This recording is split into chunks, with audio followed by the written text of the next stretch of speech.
Hola, bienvenidos a Entre Semana, donde vemos temas relevantes a la luz de la palabra de Dios. El tema del sufrimiento es bastante controversial. Hay quienes creen que todo cristiano que sufre es por causa de su pecado, mientras que otros creen que ser cristiano se trata solo de sufrir. La mayoría cree que lo correcto es buscar el propósito al sufrimiento experimentado. ¿Es correcta esta perspectiva? ¿No se supone que Romanos 8:28 habla sobre esto? ¿Cuánto de mito y cuánto de verdad hay sobre este tema? Acompañemos nuevamente a Alex y a Marcelo en este nuevo capítulo de nuestra serie Mitos Cristianos, aquí Entre Semana. Muy bien, aquí estamos otra semana hablando acerca de los mitos cristianos. Hemos tenido varios y la verdad bastante picantes. Sí. Creo que el propósito es ir sacudiendo, ¿no? Uh-huh. Esas cosas, quizás sacándolo de el cajón de verdades inquebrantables, mirándolas. Algunas sí las regresamos a poner en el cajón, uh-huh. Decir, bueno, esto solamente el cuestionarlo, el mirarlo, el verlo, solamente fortalece lo que ya creía, pero hay algunas cosas donde quizás al verlo tengo que sacarlo de esa verdad inquebrantable, esa fortaleza donde la guardé, ¿no? Ajá, intocable. Sí, donde uno decía, no, esta es una opinión que nunca va a cambiar porque está bien asentado en la palabra de Dios y es verdad. Entonces dices, a ver, vamos a ver la palabra de Dios. Eso es lo que es inquebrantable. Sí. Y el espíritu de esta serie, lo dijimos la otra vez, responde mucho a poder desarrollar juntos el pensamiento crítico, ¿no? Uh-huh. Que no es sinónimo de crítica, sino es sinónimo de reflexión, de cuestionar correctamente, de validar, de decir, a ver, cuánto sustento bíblico, exegético tiene lo que yo digo creer y quizás cuánto de eso ha sido simplemente porque sí, sin ninguna explicación. Claro, ¿no? Y tenemos un gran respeto por tradición, sí, por totalmente. Cosas que han estado mucho antes que nosotros. Nosotros no llegamos con la prepotencia de decir que encontramos una nueva forma de inventar la rueda, pero así como hay cosas donde si lo miramos hace 100 años, 200 años, ¿qué? ¿Creían eso? Bueno, para ellos era normal. Y después con el tiempo se fue validando o se fue quitando de en medio. Sí. Y probablemente en 100 años van a decir, ¿en serio hicieron una serie de eso? Pero yo creo que la clave es eso, lo que dijiste, ¿no? Volver a la escritura, volver a la palabra y decir, a la luz de la palabra, lo que dice Lalo cada semana. Así es, ¿no? cada introducción. Vemos temas relevantes a la luz de la palabra de Dios. Bueno, esto al final es una herramienta. Es una cosa que nosotros ponemos a disposición de todos los que nos escuchan, específicamente la iglesia local. Sí. Y alguien mandó una pregunta. Una sugerencia. Y lo interesante, dijiste iglesia local, y lo lindo que ha trascendido la iglesia local. Sí, ¿no? Sí, porque la pregunta excelente. la manda alguien que no es de la iglesia, pero que escucha. Te lo mandó a tu WhatsApp, ¿no? Así es. Sí. A propósito, estamos en Twitter, ¿no? En Twitter. Ya ahí tenemos algunos que ya tweets. De a poquito están empezando a seguir para que nos hagan sus preguntas, inquietudes, comentarios, todo lo que quieran. Por favor, ahí Entre Semana se ve. Entre Semana se ve. Perfecto. Sí. Bueno, la pregunta tiene que ir por ahí. Fue sugerencia, pero nos dijeron si podríamos hacer un episodio relacionado con el sufrimiento. Esta persona que escribió dice que ha sido un tema personal con el que ha tenido que lidiar y enfrentar y ha estado leyendo, investigando y algo también relacionado con Romanos capítulo 8, verso 28, que creo que lo mencionamos en algún episodio pasado sí, lo tocamos. Y como que quedó un poquito ahí de inquietud, entonces nos sugirió si podíamos hacer un episodio relacionado con el sufrimiento. Entonces el título del episodio de hoy, bueno, ya lo dijo Lalo, es el cristiano y el sufrimiento, ¿no? ¿Por dónde iría el mito? Yo creo que el mito va por... Hay varios extremos en cuanto al sufrimiento. Uno de los extremos, que los conocemos muy bien, especialmente en Latinoamérica, es pare de sufrir. Tu sufrimiento tiene que ver con algún pecado, algún problema, alguna maldición generacional, hay que romper algo cadenas. Que Dios no quiere en tu vida. Si tú estás sufriendo es por el maligno. Y la ausencia de sufrimiento es la evidencia del favor de Dios sobre tu vida. Entonces, el mito en ese caso, o sea, en este sería mitos, porque serían varios, ¿no? En un extremo estaría el hecho de la ausencia de sufrimiento es sinónimo de que tu vida está bien con Dios. Ajá. Y eso es incorrecto, obviamente. Incorrecto. O sea, no tiene ningún tipo de sustento a lo largo de toda la Escritura. Vemos tanto en el Antiguo Testamento como en el Nuevo, el Señor Jesús pasó por sufrimiento y no podríamos decir que él estaba mal con Dios. No, en ese sentido, rebatir quizás esa visión no es tan difícil, aunque es más común de lo que uno cree. ¿No? Totalmente. Yo creo, siempre decimos, ¿no?, que los mitos siempre se agarran de algo de verdad. En Génesis, con los patriarcas, había una liga muy clara textualmente entre el favor de Dios y la prosperidad, por ejemplo, de Abraham, de Jacob, de un montón de personas. Quizás no tanto de José. Claro. Pero ahí es como que se empieza a caer un poco ese concepto. Pero muchos usan los pasajes que hablan acerca de Abraham, que Abraham estuvo con Dios y no sé qué, y Dios le prosperó. Y fue uno de los más ricos de la región. Bueno, ahí nos metemos ya en tema más profundo y dejo algo porque lo vamos a retomar después. Hay un concepto distorsionado, porque existe, pero se distorsiona aplicándolo a toda área. Por ejemplo, y aquí está el concepto que es la teología de la retribución. Es decir, la persona que hace bien las cosas obtiene una retribución de parte de Dios positiva, y el que hace mal las cosas obtiene una retribución negativa. Vemos mucho este concepto retributivo en el libro de Proverbios. Los que a lo mejor, los miembros de la iglesia saben, cuando estudiamos los libros poéticos, literatura de sabiduría, Proverbios es altamente retributivo, ¿no? El que hace bien es bendecido, el que hace mal es maldecido. Bueno, también en Deuteronomio, al final del libro, cuando dice escoge 28, pues claro, la vida, y pone un montón de cosas. Si obedeces, 28, ¿no? entonces estas son todas las bendiciones. Si desobedeces, estas son las maldiciones. Sí, hay un aspecto retributivo. Y es correcto, no es que está mal. El problema es aplicar el concepto retributivo a todas y cada una de las áreas de la vida. Claro. Por eso Proverbios tiene 3 excepciones y se estudian juntas. Yo no puedo estudiar Proverbios sin estudiar el libro de Job, sin estudiar Eclesiastés y sin estudiar Cantares. Porque complementan. Si tuviésemos solo el libro de Proverbios en la escritura, tendríamos un gran problema. Sí, porque diríamos que la Biblia presenta un mundo de causa y efecto. Claro. Y cuando nosotros simplemente, al sentarnos y observar, decimos, no siempre es así. No, este niño nació con cáncer, qué mal ha hecho. Y incluso Jesús. Exactamente. ¿Quién pecó, este o sus padres? Juan capítulo el ciego de nacimiento, ¿no? Que le preguntaron los discípulos. Exacto. ¿Por qué? Y ellos estaban respondiendo a esa forma de ver el mundo. Que no es que está mal. Ojo, hay aspectos... Está incompleto. Exactamente. Hay aspectos retributivos. El libro de Amós es retributivo. Por 3 pecados y por el 4 de Damasco no revocaré su castigo. Porque eso es un concepto retributivo de justicia. Pero aplicar ese principio a todas las áreas de la vida, que es lo que hicieron los discípulos. Señor, ¿quién pecó? Este o sus padres. Y Jesús le dice, están equivocados en la forma de pensar. Bueno, no se lo dijo así, pero fue eso lo que corrigió. Esa no es la manera en la cual deben pensar ante las situaciones de sufrimiento, ¿no? Ese sería un extremo. ¿Cuál sería el otro? O quizás no extremo. ¿Cuál sería el otro mito, la otra distorsión en cuanto al cristianismo y sufrimiento? Quizás el otro sería el otro extremo. No se escucha tanto de eso, pero es... y tal vez no hay mucho para desarrollar aquí, pero yo he escuchado a algunas personas con una perspectiva de que todo es sufrimiento, de que uno no puede, disfrutar de las cosas es vanidad. Es vanidad. Porque nosotros tenemos que estar trabajando, tenemos que estar... Hay que estar sufriendo en la vida. Sufriendo. Ok, te entiendo. Entonces son personas que no toman vacaciones porque eso no es de Dios. Eso no es de Dios. Es muy placentero. Es muy placentero, es muy mundano. Egocentrista. Sí. Ajá. Entonces... Como que si no hay sufrimiento en la vida, entonces... no es sinónimo de espiritualidad. Correcto. Ojo, a lo mejor no se habla mucho, pero yo creo que es más común de lo que uno piensa. Yo conozco, es más, si no me equivoco,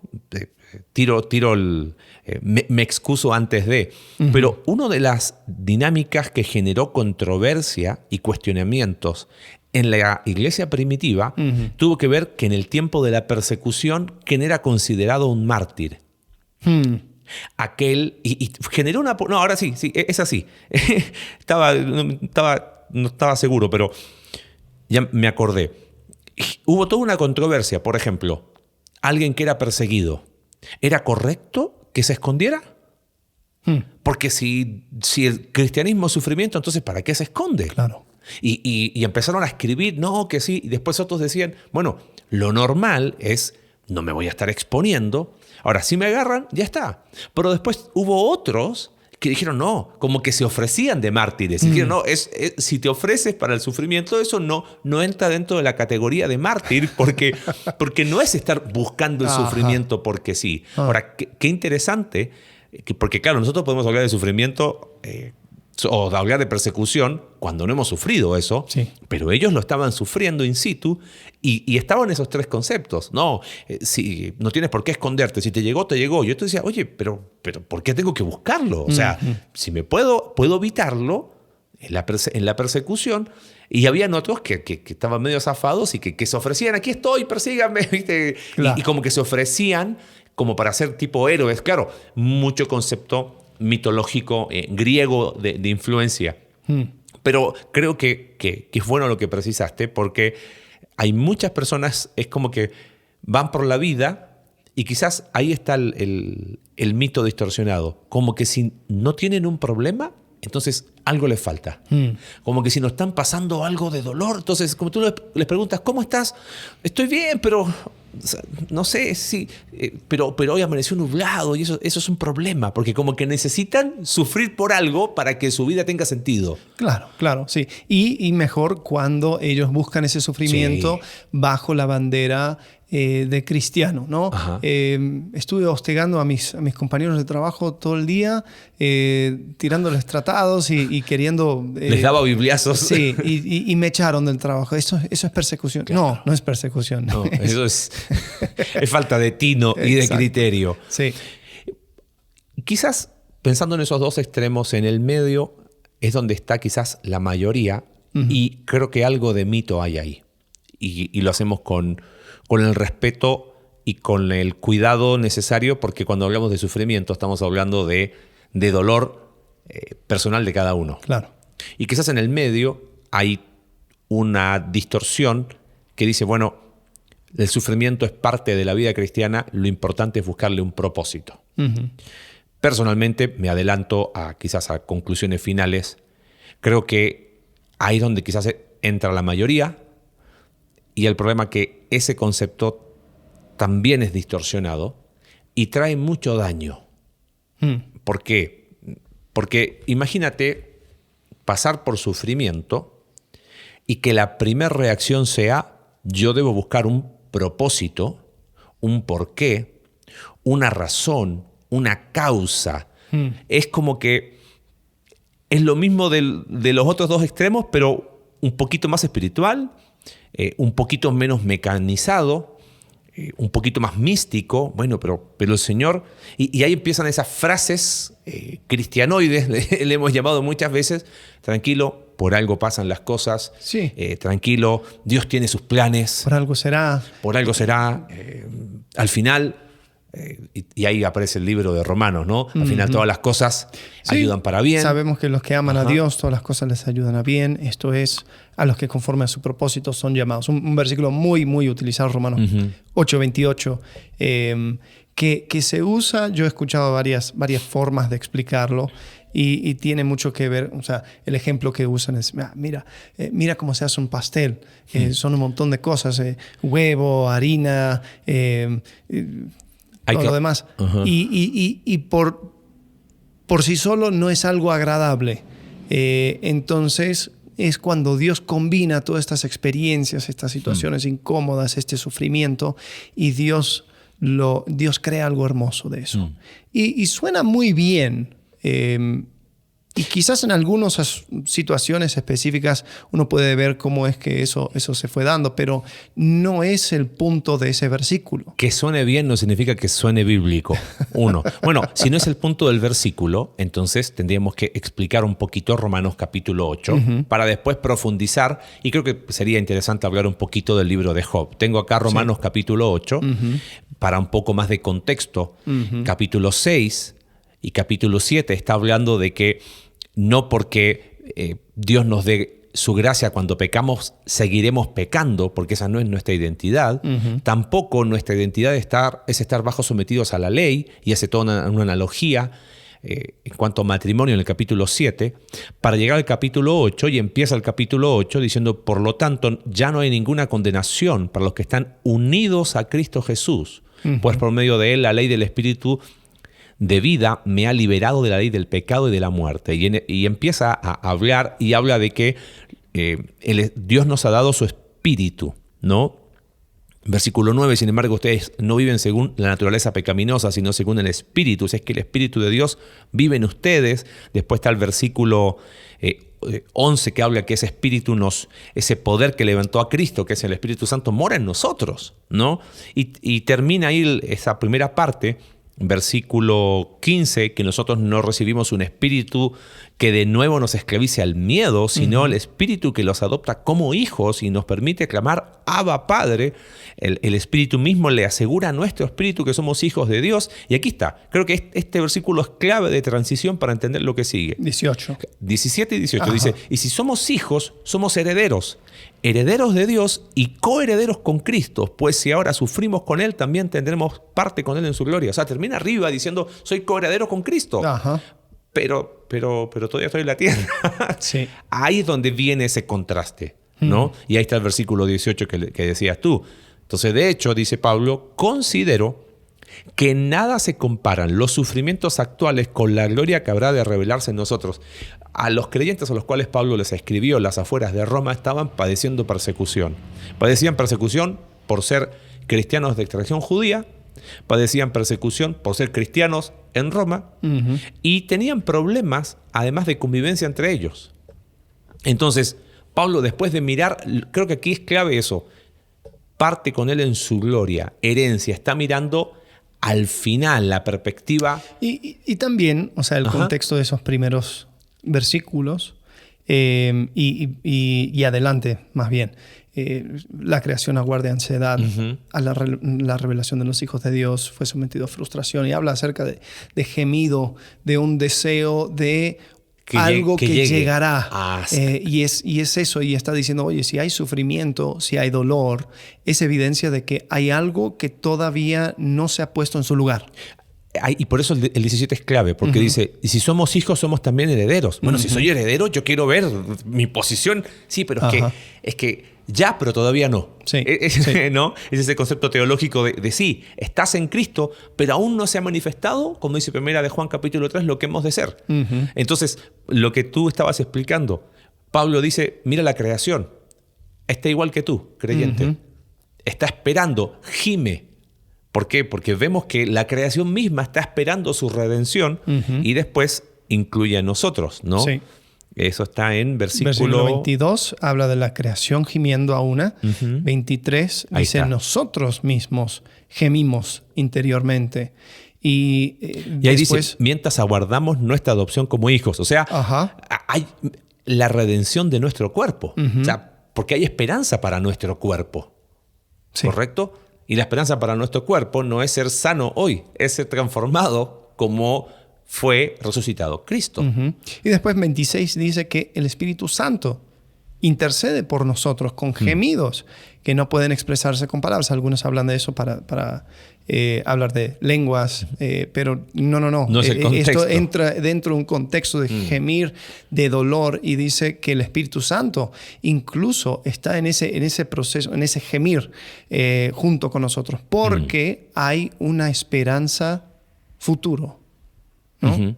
Y esa esperanza empieza a desarrollarse en el versículo 28. O sea, ahora bien, Ese 28 está unido al 27. ¿Eh? En el idioma griego hay una palabra, una partícula adversativa, también puede ser, pero el pero de la Reina Valera es correcto. Ahora bien, asumido todo lo anterior. O sea, no es desconectado de lo anterior, ¿no? Claro, claro. Sabemos que Dios dispone todas las cosas para el bien de quienes lo aman. O sea, hablando de todo ese gemido, ese dolor, ese sufrimiento, pero Dios dispone el bien. Dice, los que han sido llamados de acuerdo con su propósito, porque a los que Dios conoció de antemano también los predestinó a ser transformados según la imagen de su Hijo, para que sea el primogénito entre muchos hermanos. A los que predestinó, los llamó, los que llamó, justificó, los que justificó, los glorificó. Y después pasa el resto del capítulo, ¿no? Hablando acerca del amor de Dios, que nada nos puede separar. Y es interesante que él cita Salmos 44, diciendo, por tu causa siempre nos llevan a la muerte. Nos tratan como ovejas para el matadero. Dice, sin embargo, en todo esto somos más que vencedores por medio de aquel que nos amó. Es muy desafortunado las personas del primer extremo, ¿no? de prosperidad igual a la obra de Dios en tu vida, toman ese de que somos más que vencedores fuera de contexto. Para hablar de ausencia de. Sí, porque dice no, mira, somos como ovejas. Y dice claramente, sin embargo, en todo esto, o sea, lo incluye. Sí, entonces está hablando de el vencer casi a través del sufrimiento. Y no es eso la manera en que Cristo venció. Sí. A través del sufrimiento, sin evitarlo. Entonces, nosotros podemos tomar ese versículo Romanos 8, 28, para una perspectiva acerca del sufrimiento que mira ese sufrimiento a través de la eternidad y entendiendo de que esto es una evidencia gloriosa de que aún hay cosas por poner en su lugar. Me encanta lo que dijiste. Creo que toca fibra muy sensible. Y si lo podemos conceptualizar, ausencia de sufrimiento, mito o concepto distorsionado. Búsqueda de sufrimiento como lo esencial de un creyente, que si no está sufriendo entonces no está bien, también está mal.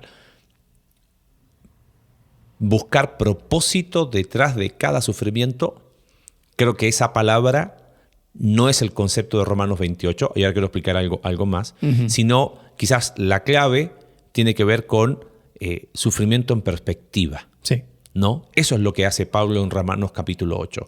Pone el sufrimiento que era real, porque dice, versículo 18, ¿no?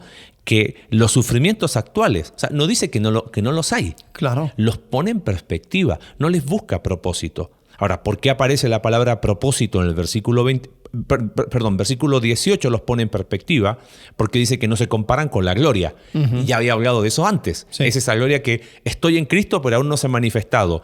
Entonces, el versículo 28 no apunta tanto a propósito, sino apunta a la misma perspectiva, solo que usando la palabra propósito. Porque dice, ahora bien, sabemos, o sea, estamos convencidos, ¿no?, de que Dios dispone aún todas esas cosas no con el propósito presente, para el bien de los que le aman. Y Pablo tiene una forma de escribir donde él siempre hace una frase y como que la explica. Entonces, ¿a qué se refiere esa frase?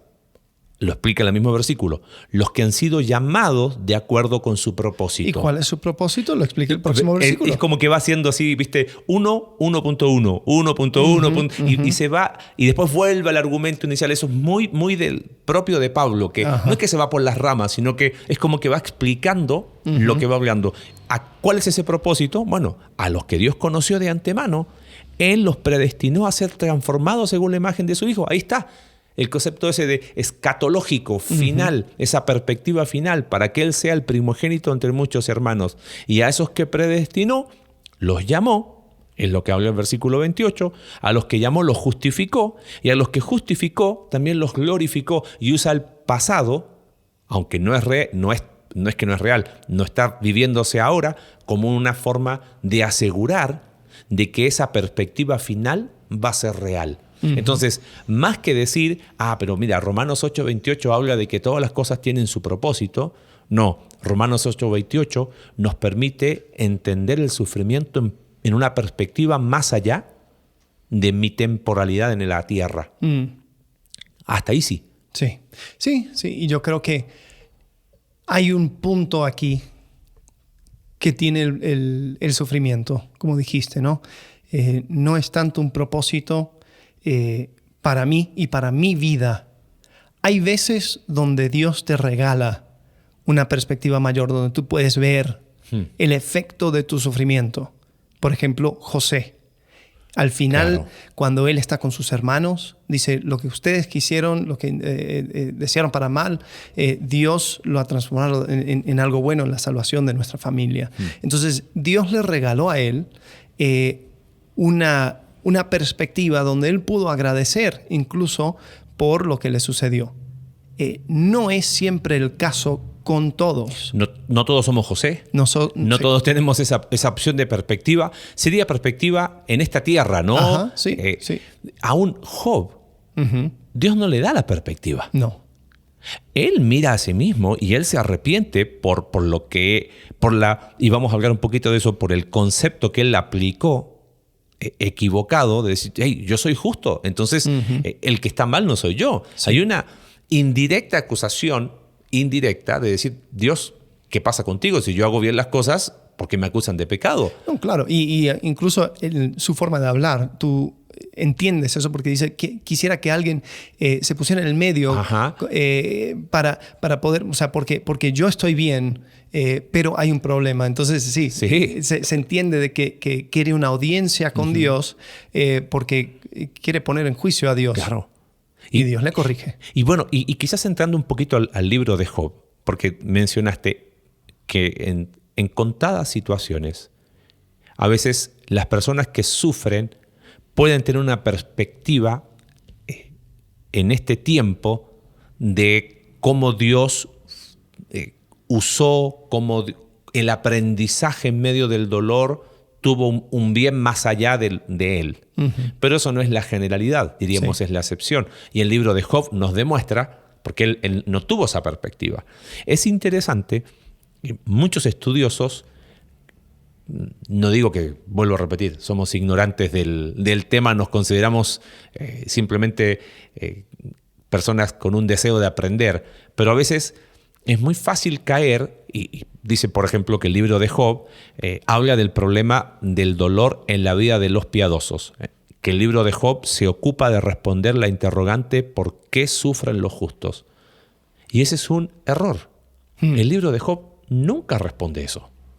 El libro de Job está lleno de preguntas y muy pocas respuestas. Sí. Nunca responde por qué sufren los justos. Si yo parto de premisas equivocadas, voy a llegar a conclusiones equivocadas. Entonces voy al libro de Job para decir, ay, yo soy justo como hijo de Dios, voy a leer el libro de Job porque se supone, varios comentarios dicen que Job se escribió para responder la pregunta ¿por qué sufren los justos? Llega a capítulo, ¿cuál es el final? 42. 42, creo que sí. Y hay más frustración porque no se responde. No tiene ese propósito el libro. Hay un concepto que lo quiero dejar, si me da permiso, ¿no?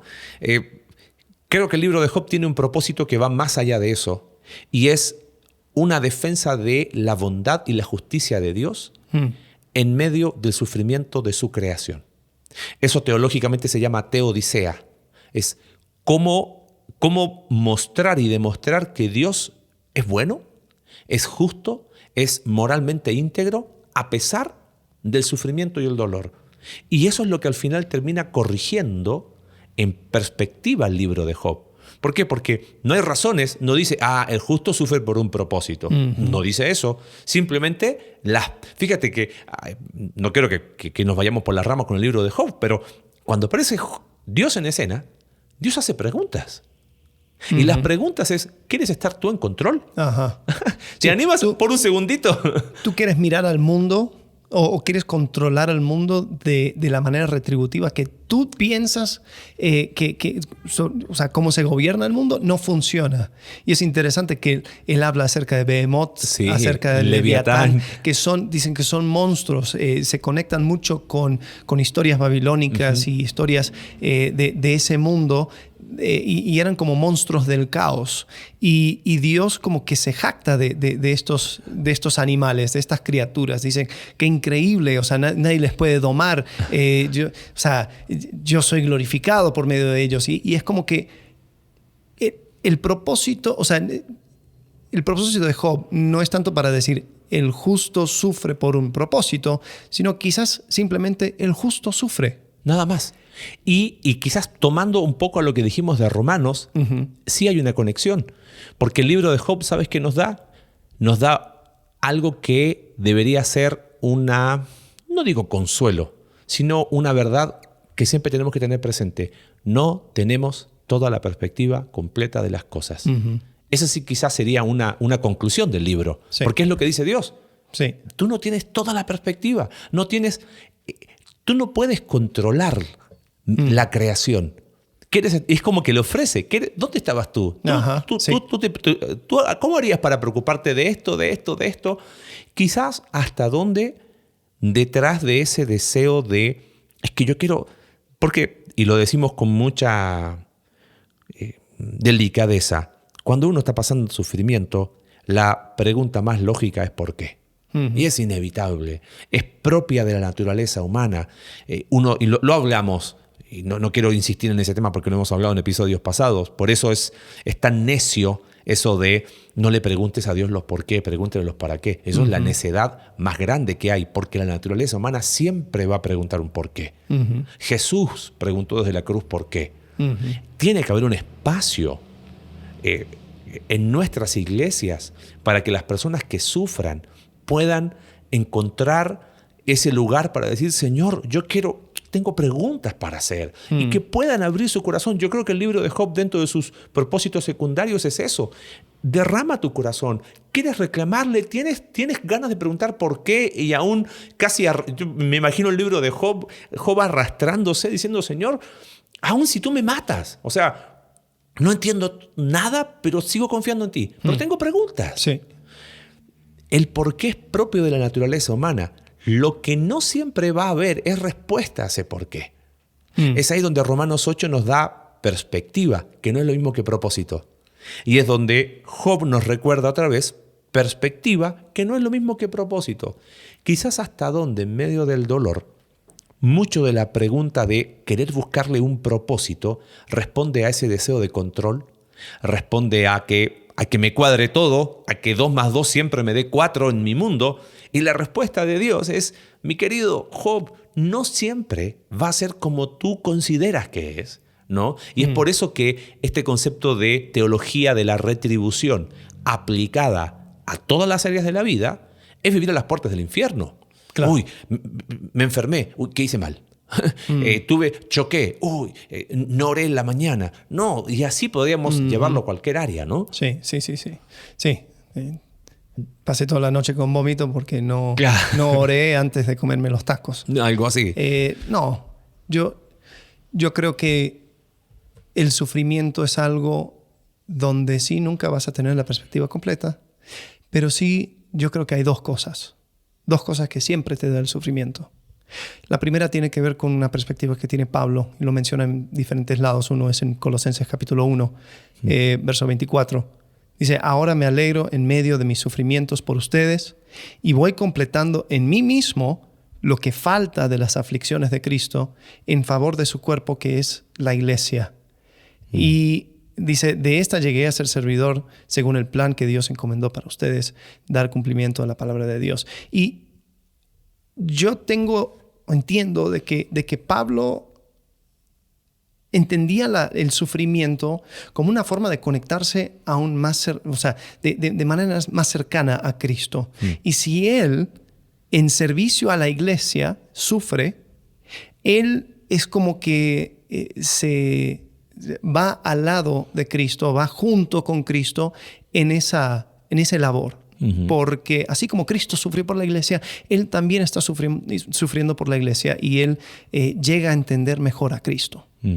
El sufrimiento te da una perspectiva de Cristo. Totalmente. Te permite entender un poco mejor a Cristo. Y la segunda cosa, yo creo que lo vemos en el mismo Romanos capítulo 8. El sufrimiento crea un mayor peso de gloria.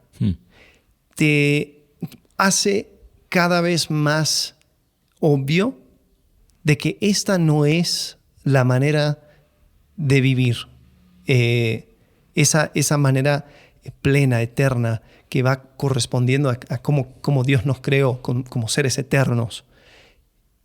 Y nos damos cuenta de que hay algo más allá. Si no tuviéramos sufrimiento, sería muy difícil llegar al final de nosotros mismos. Porque todo nos va bien, porque todo lo podemos, porque mi perspectiva, mi gozo, todo se completa aquí en esta tierra. Y así como dice C.S. Lewis, el problema no es que ¿cómo es? Dice C.S. Lewis que somos muy fáciles de complacer. Que ese es el problema. El problema es de que nos quedamos conformes con lo que tenemos en esta tierra. Con muy poco. Con muy poco, exacto. Y son cosas hermosas. El atardecer y la familia y el amor y la música y la buena comida. Y son cosas hermosas, pero yo creo que son sombras. Sí. Son sombras de lo eterno. Y a veces tenemos que despertarnos y darnos cuenta de que son sombras. Porque muy fácilmente podemos llegar a creer, por la ausencia de sufrimiento, de que esto es el todo. Claro, y la ausencia de perspectiva, ¿no? Porque es lo que decías tú. Nos recuerda que hay más allá que esto, ¿no? Pienso de forma práctica en quizás personas que nos están escuchando que están sufriendo, que están pasando dolor, que están en situación de pérdida de algún ser querido, de alguna enfermedad complicada. Y es donde recordar la perspectiva que va más allá de uno mismo, ¿no?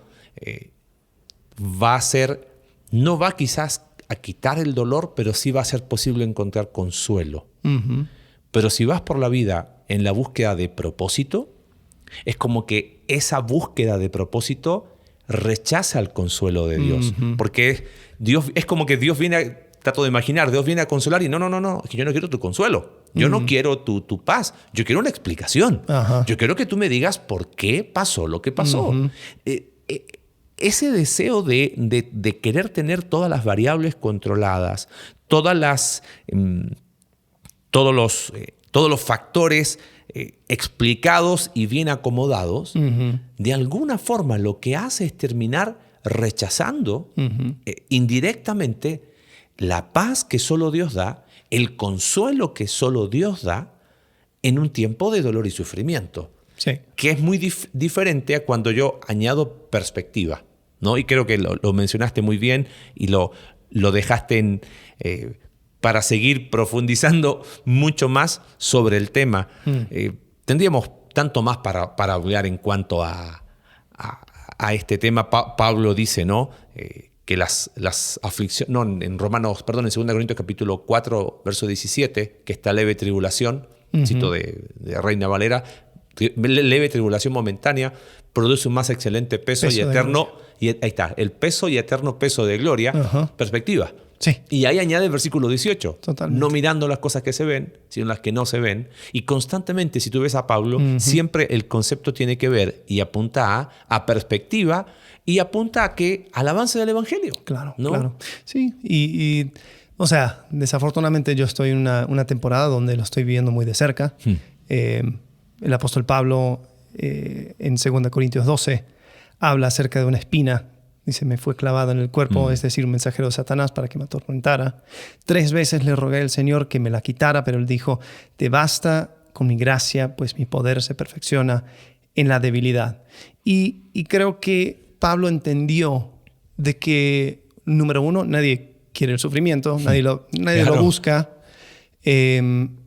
pero hay veces donde Dios tiene un propósito para ese sufrimiento y es decir, ¿sabes qué? Esto sirve para que tú llegues al final de ti mismo. Y, o sea, yo el mes pasado tuve un diagnóstico de cáncer. Ahora estoy batallando con eso. Y ha sido muy interesante cómo esto va forzando tu perspectiva. Y, o sea, gracias a Dios es algo tratable, pero no deja de tener un elemento de incertidumbre. Totalmente. Te lleva a considerar tu vida a lo largo de tu vida. Y creo que es una de esas cosas. O sea, incluso yo he estado orando por sanidad y creo que Dios es poderoso para sanar y para que aún sin una intervención mayor yo pueda ser restaurado en ese sentido, pero también sé que existe esto en la Escritura. Y de alguna manera, gracias Alex por abrir tu corazón, ¿no? en ese sentido y compartir desde la experiencia también. Esto este podcast va más allá de ser algo totalmente teórico. Creo que diste en algo ahí. Uno se plantea cosas que a lo mejor no se plantearía. Eso no significa, entonces pasó por esto. No, simplemente es aprendizaje, es seguir colocando las cosas en perspectiva. Quiero citar algo del libro de Job que a mí me ayudó mucho y creo que puede ayudar a personas que quizás en este momento, como tú compartías, ¿no? A través de una enfermedad, se sacude las estructuras más profundas. Un autor dice que el libro de Job demuestra que el creyente debe ser capaz de derramar honestamente todas sus emociones y sentimientos a Dios. Job capítulo 3 y muchos otros pasajes de la porción poética documentan el desahogo de la amargura y la frustración de Job hacia Dios en oración. Así, los individuos que se enfrentan a circunstancias que les hacen sentir enfadados con Dios, no se les debe decir que supriman o ignoren sus sentimientos. Más bien deberían ser animados a estar a solas con Dios. Y ahí es donde uno llega al final de uno mismo, ¿no? Sí. Deberían ventilar sus intensas heridas y necesidades con aquel que es el único que entiende las profundidades del dolor y las frustraciones humanas. Y en ese lugar es, como decías tú, es un camino que solo transita aquel que está sufriendo y Dios, y nadie más. Aquel que está pasando esa situación adversa y nadie más. Nuestro propósito tocando este tema, y agradecemos a quien nos escribió, que nos animó a decir, oye, ¿sabes qué? Estoy pasando por una situación de sufrimiento, tengo preguntas, tengo dudas. Esperamos que este pequeño granito de arena dé luz, dé perspectiva, que es lo que hablábamos, de esa oportunidad de llegar al fondo de uno mismo y experimentar lo que leías recién, que la gracia de Dios es suficiente y es capaz aún de transformar y de redimir nuestro dolor en perspectiva de lo que viene. Así que, bueno, creo que hemos concluido por el día de hoy, ¿no? Sí. Y ánimo. O sea, si el sufrimiento es algo que tú estás pasando en este momento, quizás no vas a tener esa perspectiva acerca del por qué. Pero hoy puedes agradecer, así como dice Pablo. Me regocijo en debilidades, insultos, privaciones, persecuciones y dificultades que sufro por Cristo, porque cuando soy débil, entonces soy fuerte. Y el agradecimiento puede ser gracias Dios por regalarme esta perspectiva y hacer aún más grande ese peso de la eternidad, porque yo sé que llega, estoy completo en Cristo y a Él espero. Amén. Buenísimo. Gracias. Nos vemos el próximo jueves. Adiós. Gracias por acompañarnos en un capítulo más de Entre Semana. Recuerda que puedes seguirnos a través de nuestra página web Iglesia Conexión Vertical /Entre Semana, Spotify, Apple Podcast y Google Podcast. Hasta la próxima.